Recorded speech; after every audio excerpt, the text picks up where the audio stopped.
think we'll get started.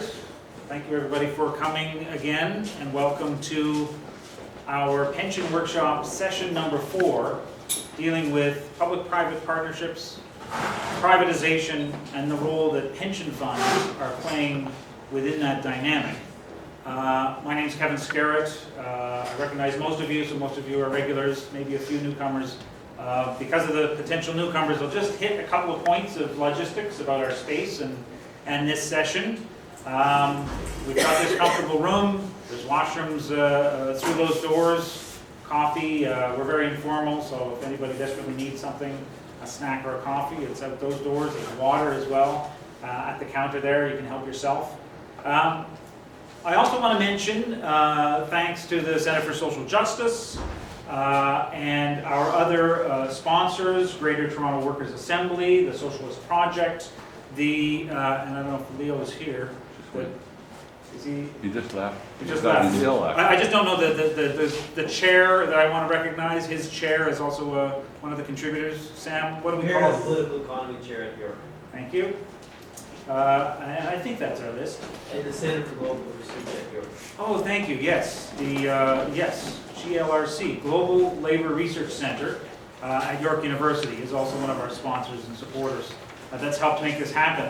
One of the reasons I want to mention those sponsors is that the specific organization that's really offered resources and logistical support is the Center for Social Justice, and Panche, who is here with us, recording. And I'd just like to reiterate what I've mentioned previously about our resources.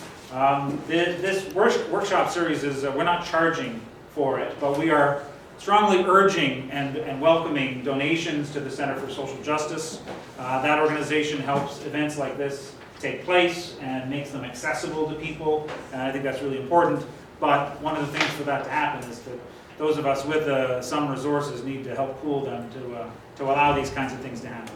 So strongly urge you, if you can afford it, or if you're part of an organization that can make a contribution, please do so. Okay. I'm just going to offer a few minutes of introductory remarks on this theme to set up what I think is going to be a really interesting panel of discussion, like what we've had in the past. We've got 3 speakers. I'll introduce them once I'm done these introductory remarks. Let me try to start just connecting what we've already covered and discussed to this theme. For those of you that were there, we opened this discussion with kind of observations about the context of the attacks on pension plans that we're all very familiar with, and the drama of those attacks, the fact that trade unions and others, advocates of retirement security and pension coverage for workers, have been massively on the defensive, and those attacks have accelerated and become more ferocious in the last 5 years since the financial crisis.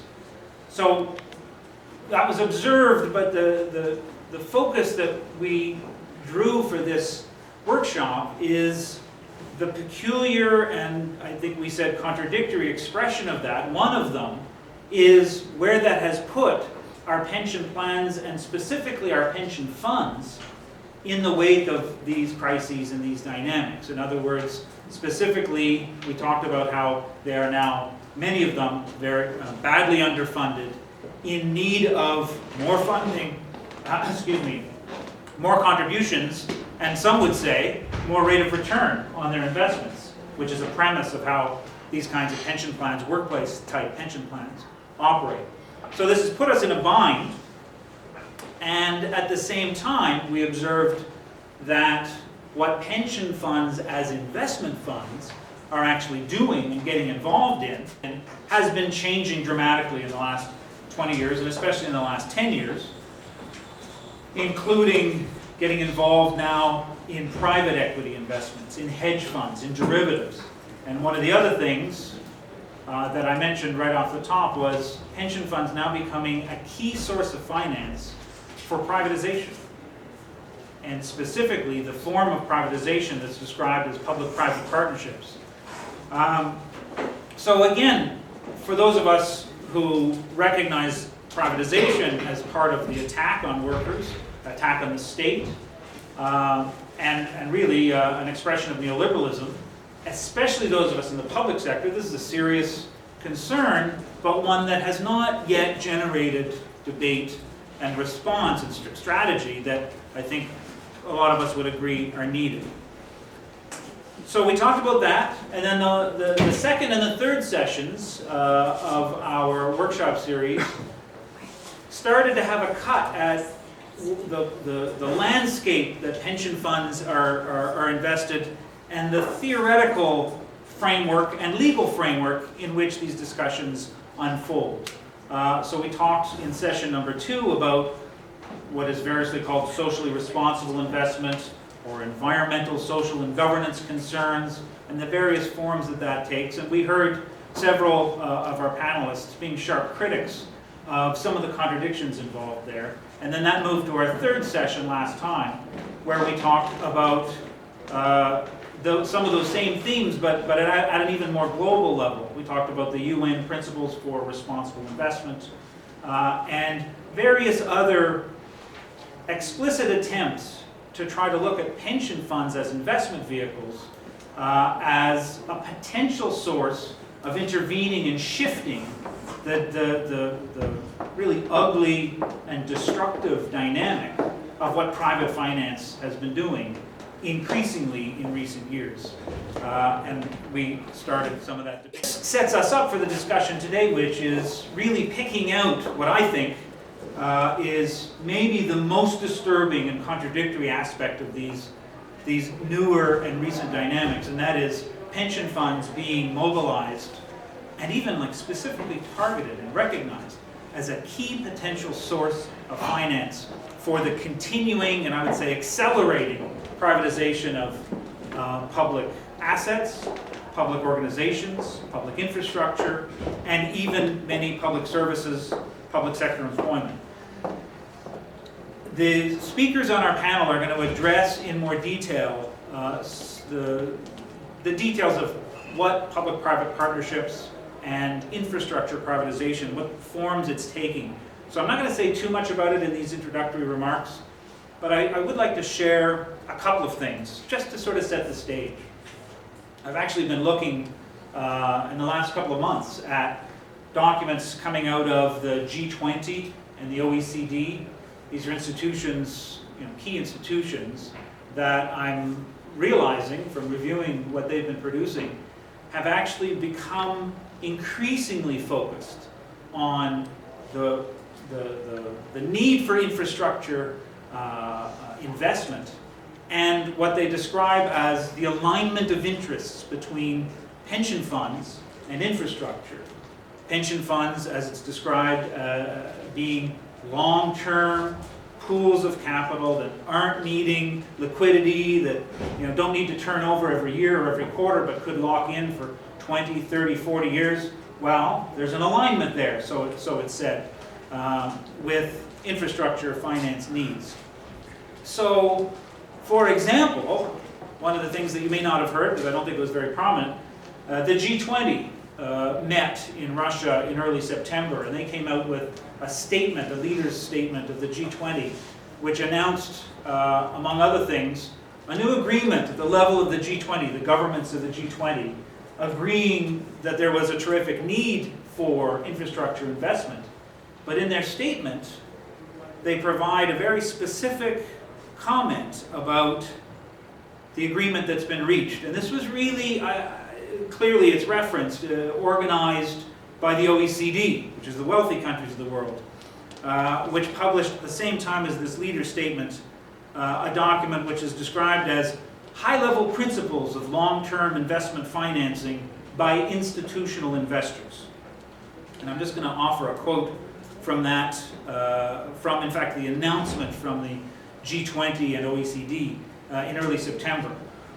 They announced that, quote, this new high-level principles of long-term investment financing by institutional investors, prepared by an OECD task force working together with G20 members, establish a new framework for encouraging institutional investment in long-term assets. They set out the preconditions to long-term investment, such as the need for stable macroeconomic conditions, I think we know what they think that means. A clear and transparent government plan for projects, as well as, and here it is, as well as opportunities for private sector involvement via public procurement and public-private partnerships investment. So this is the G20 announcing and endorsing I would say, a large new move in this direction. I think this is the accumulation of pressures and lobbying and so forth, politics, coming from several key countries, and I would argue that Canada, Government of Canada is one of those key countries that is behind this.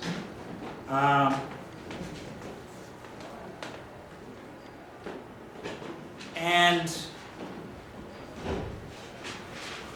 just to give you an idea of the scale, we spoke briefly recently, but the OECD actually tracks the size of the world of pension fund investment. And, we spoke about this previously, but in their most recent measure, as of the end of 2012, they measure the total pool of pension fund assets globally, which is mostly in the global north, at $20 trillion. 20 trillion. And the OECD itself described, like they make reference in their recent documents, to the portion of that 20 trillion that's currently allocated to infrastructure investments, and they complain that it's less than 1%. Of course, 1% of 20 trillion is 200 billion. But they, I think, are arguing that that less than 1% should become 5 to 10%. Well, that puts the potential allocation of pension funds into infrastructure, potentially privatizing infrastructure, into the trillions of dollars globally. And it's there potentially harnessed in this direction. So when I look at those numbers, I mean, these are all numbers that are well beyond most of us. But I see these kinds of global institutions moving in this direction. I think what some of us have noticed and talked about in the Canadian context in recent years, I think we're looking at a far larger and more disturbing and troubling dynamic than maybe we've realized or come to terms with. And I think the implicit argument in talking about this in this workshop is that there are some discussions that we should be having amongst ourselves as workers, as activists, as trade unionists, members of trade unions, and some of us are members of pension plans. I think we need to come to terms with this and not just observe it. I'll just say a couple of very brief things and leave the rest for the panel. In the Canadian context, which two of our panelists will speak a little bit more about, we really started to see pension funds moving into this area in the late 1990s and early 2000s. It's actually quite interesting. I wish I had a document or a paper that really effectively compiled the story of how this happened and tracked exactly which pension funds are moving into this area and by how much and what are all its effects. But I can't do that because I have not seen this done. I think this is a whole research area that those of you who are students and researchers, I encourage you to look at. So all I can share is a couple of brief anecdotal comments about it. What we know, this has been referred to in previous sessions, but we know that several of our largest pension funds in particular, the Ontario Teachers Plan, OMERS, the Municipal School Board, and Hydro Workers Pension Plan in Ontario, and notably the Canada Pension Plan Investment Board, have all moved into this area in a significant, groundbreaking way, investing in things like, the initial controversy within CUPE was a major set of newly built public schools in Nova Scotia. There was an announcement of the provincial government, this is back in the 90s. 54 new schools were going to be built on this exciting new basis, this public-private partnership model, which none of us had heard of really at the time or understood. And those of us in CUPE, I worked for CUPE, began to mobilize against that specific announcement because we fight privatization, the corporatization of schools and hospitals and other things. And then we discovered that the key coordinator of the corporate consortium that bid and won that public-private partnership project was in fact a subsidiary corporation of OMERS, the School Board Workers Pension Plan in Ontario. So this was, you know, astounding and very sobering that we've tried to come, and we've tried to come to terms with that. But what we didn't know at the time, and QP passed policy and tried to generate some discussion about it, is that this was the beginning of a wave, a whole new model, a whole new direction for what many pension plans would come to do. So OMERS and teachers and really almost all of the large plans are now moving into toll highways, bridges. Highway 407 was financed by pension plans. The Confederation Bridge in Prince Edward Island. They have moved into the 2000s into, many of you will know, public-private partnership hospitals, healthcare, transportation. There is, I sent out the list by email. The range of forms that public-private partnerships can take is still being expanded, and pension plans are deeply implicated in this process. And I'll cut myself off here, and hopefully we can return to this theme. I think our real interest in this should be observational, but it really also needs to be grounded in coming to terms with what can we do about this. A lot of us are involved in fighting privatization with different hats, but this dimension of it, our own organizations, and even bodies where we have representatives on some of the boards that oversee some of these pension plans that are implicated in these ways. What are we able to do with those seats, those representations, if anything? And if we can't use the seats that we have, the representation we have, or other ways of influencing these institutions, well then what else might we do to redirect this and to change the direction of how pension funds are being channeled? So those are some of the strategic questions I hope we can get to in the second half of our discussion. But that's my setup for and rationale for why we've invited our guests to present today.